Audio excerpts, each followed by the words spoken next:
Ազգային ժողովի մեծարգո նախագահ, հարգելի գործընկերներ, սիրելի քաղաքացիներ,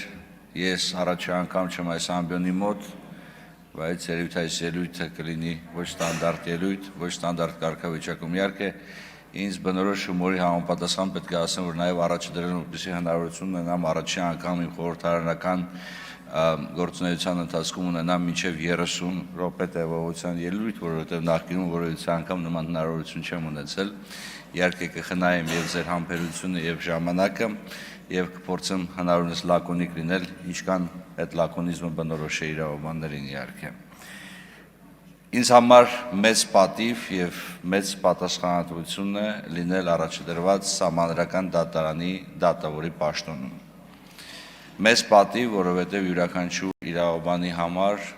բարձրագույն դատական ատյանի նման պաշտոն զբաղեցնելը մշտապես դիտարկվել է որպես իր գործունեության լավագույն գնահատականը։ Մեծագույն պատասխանատվություն, որովհետև Սահմանադրական դատարանը լինելով Սահմանադրական արդարադատության իրականացնող մարմին հնարավորություն եւ ունակություն կամ որևիցե եղանակ սխալվելու չունի։ Այն պետք է իրականացնի արդարադատություն, իրականացնի սահմանադրական արդարադատություն եւ ցանկացած ստորակետ կամ այլ կետադրական նշան կարող է բեկումնային լինել ցանկացած իրավիճակում պետության հետագա գոյության համար։ Իհարկե, խորը պատասխանատվությամբ եմ մոտենում այս հարցին։ Իհարկե, արգելի գործընկերներ, որոշակի առումով առաջ ընկնելով եւ պարոն Աղազարյանի հարցին պատասխանելով պետք է ասեմ հետեւյալը, որ չկա պահանջ հրաժարվել պատգամավորական մանդատից տեխնացուի կարգավիճակում, կա պահանջ հրաժարվել այս մանդատից, երբ որ դու ընտրվել ես դատավոր, որտեղ անձը չի կարող միաժամանակ գտնվել երկու երթումների ներքո։ Բայց թե էթիկայի տեսանկյունից, թե բարոյականության տեսանկյունից, թե իմ գործընկերների նկատմամբ հարգանքի, թե խորհրդարանի նկատմամբ հարգանքի տեսանկյունից ես ներկայացրել եմ դիմում մանդատից հրաժարվելու վերաբերյալ տեխնացուի կարգավիճակում, որովհետև խորհրդարանական գործընկերները պետք է հնարավորություն ունենան անկաշկանդ որոշում կայացնել։ Հարգելի գործընկերներ, պետությունը միակ միջավայրն է, որը կարող է ապահովել ժողովրդավարությունը։ Ժողովրդավարությունը ինքնին հնարավոր չէ ապահովել, եթե դու չես ապահովում ժողովրդավարության հետ օրգանական եղանակով փոխկապակցված իրավունքի գերակայությունը եւ մարդու իրավունքների պաշտպանությունը։ Իրավունքի գերակայությունը, մարդու իրավունքների պաշտպանությունը եւ ժողովրդավարությունը որպես այդպեսին պահպանելու համար անհրաժեշտ է, որպեսզի պետությունը հիմնված լինի սահմանադրական կարգի վրա, որպեսզի վերջինս ունենա սահմանադրություն։ Սահմանադրություն ոչ որպես տեքստ, սահմանադրություն որպես հիմնական հարաբերությունները կարգավորող օրենք, հիմնական վարքագիծը կանոնակարգող պայմանավորվածությունների ամբողջություն։ Այսօր դժվար է պատկերացնել որևիցե պետություն, որը գոյություն ունի սահմանադրության կամ սահմանադրական միջավայրից դուրս։ Իհարկե սահմանադրությունները տարբեր են, կարող են լինել գրված, կոնսոլիդացված մեկ փաստաթղթում, դրանք կարող են լինել խառը, դրանք կարող են լինել նույնիսկ որոշակի ժամանակահատվածում չգրված, բայց այդուհանդերձ պետության գոյությունը սահմանադրության կամ սահմանադրական միջավայրից դուրս անհնար է։ Ինչ է ի վերջո սահմանադրությունը։ Ես չեմ ուզում անդրադառնալ եւ գնալ հայոց պատմության խորքերը, փորձելով վերլուծել դեռևս 5-րդ դարում հայոց աղվանած թագավոր վաճական բարեպաշտի կանոնական սահմանադրություն եւ եզրույթի օգտագործում, բայց պետք է ասեմ հետեւյալը, որ սահմանադրություն եզրույթը հայ իրականության մեջ սկսել է օգտագործվել 19-րդ դարի սկզբից 30-ական թվականներից, մասնավորապես այն իհայտ է գալիս բառարաններում, որպես լատինական կոնստիտուցիո կամ անգլերեն կամ ֆրանսերեն constitution եզրույթների հոմանիշ։ Բայց հայ իրականության մեջ այն շատ ավելի խորը փիլիսոփայական բովանդակություն է ձեռք բերում, որովհետև սոսկ բառի բովանդակությունը տալիս է ընկալում նրա, թե ինչին պետք է ծառայի սահմանադրությունը։ Այո, սա փաստաթուղթ է սահմաններ դնելու վերաբերյալ։ Սահմաններ պետական մարմինների գործունեության համար, պետական մարմինների գործողությունների համար, պաշտոնատար անձանց գործողությունների համար, սահմաններ պետության կողմից մարդու իրավունքների դաշտ միջամտելու համար, սահմաններ պետության եւ քաղաքացու հարաբերությունները կարգավորելու համար։ Սահմանադրությունը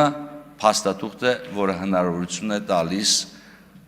արտացոլել սահմանադրի կամքը եւ ձևավորել իրավական համակարգը։ Եթե փորձենք մի փոքր ավելի պարզ լեզվով խոսալ, սահմանադրությունը շատ նման է ծառի արմատներին, որովհետեւ եթե չլինեն այդ արմատները, ապա ամբողջ համակարգը կփլուզվի եւ ամբողջ համակարգը հիմնված է հենց այդ արմատների վրա։ Որոշակի առումով սահմանադրությունը նաեւ մեր իրավական համակարգի դնթն է։ Սահմանադրությունը նաեւ բնորոշում է պետության ինքնությունը։ Ինչ է ի վերջո սահմանադրությունը։ Սահմանադրությունը սա սոսկ իրավական տեքստ կամ հիմնական օրենք չէ։ Սա շատ ավելի խորը մշակութաբանական, սոցիալ-տնտեսական, իրավաքաղաքական բնույթի փաստաթուղթ է։ Որոշակի առումով այն պայմանագիր է կամ պայմանավորվածություն է ժողովրդի եւ պետության միջև։ Ուրույն համաձայնությունների արդյունք ժողովուրդը համաձայնվում է պետությանը վերապահել որոշակի լիազորություններ, իսկ պետությունը պարտավորվում է ապահովել մարդու իրավունքների, հիմնարար ազատությունների եւ իշխանության իրականացումը ժողովրդի անունից։ Ի վերջո, սահմանադրի կամքն է ընկած ցանկացած սահմանադրության հիմքում։ Սահմանադիրն է որոշում, թե ինչպիսի պետություն դու պետք է ունենաս։ Սահմանադիրն է որոշում քո պետության սահմանադրաիրավական հենքերը։ Հնարավոր է արդյոք ապահովել սահմանադրի կամքը միայն բարի ցանկությունների կամ միայն այն կանխավարկածից ելնելով, որ բոլոր պետական մարմինները, բոլոր քաղաքացիները, բոլոր անձիկ պարզապես խստորեն հետևում են սահմանադրությանը եւ սահմանադրության մեջ արտացոլված սահմանադրի կամքին։ Տեսականորեն այո, եթե մենք խոսում ենք ուտոպիստական հասարակության մասին։ Երբ որ պատկերացնում ենք, որ յուրաքանչյուր պետական մարմին, յուրաքանչյուր պաշտոնատար անձ, յուրաքանչյուր քաղաքացի, յուրաքանչյուր մարդ անշեղելիորեն հետևում է սահմանադրության պատվիրանների կատարմանը։ Հնարավոր է սա տեսականորեն այո։ Հնարավոր է սա գործնականում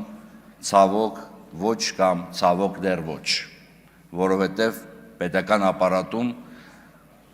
պետական կառավարման համակարգում, հասարակության կյանքում պարբերաբար լինում են իրավիճակներ, երբ պատասխանները քո վարքագծի սահմանադրականության հետ կապված դժվար է կանխորոշել։ Դժվար է կանխորոշել, որովհետև դու իրականում գտնում ես մի հասարակություն, որը շատ ավելի արագ է զարգանում, քան իրավական համակարգը։ Եվ այս տեսանկյունից շատ կարևոր է, որպեսզի դու ունենաս մի մարմին, որը կապահովի սահմանադրի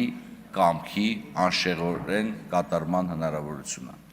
Սահմանադրական դատարանը իրականում ոչ այլ ինչ է, քան օրենքով սահմանադրությամբ նախատեսված մարմին, որի նպատակը հետևյալն է. տարիների ընթացքում ամբողջ այն ժամանակահատվածում, որի ընթացքում գործում է սահմանադրությունը, ապահովել, որպեսզի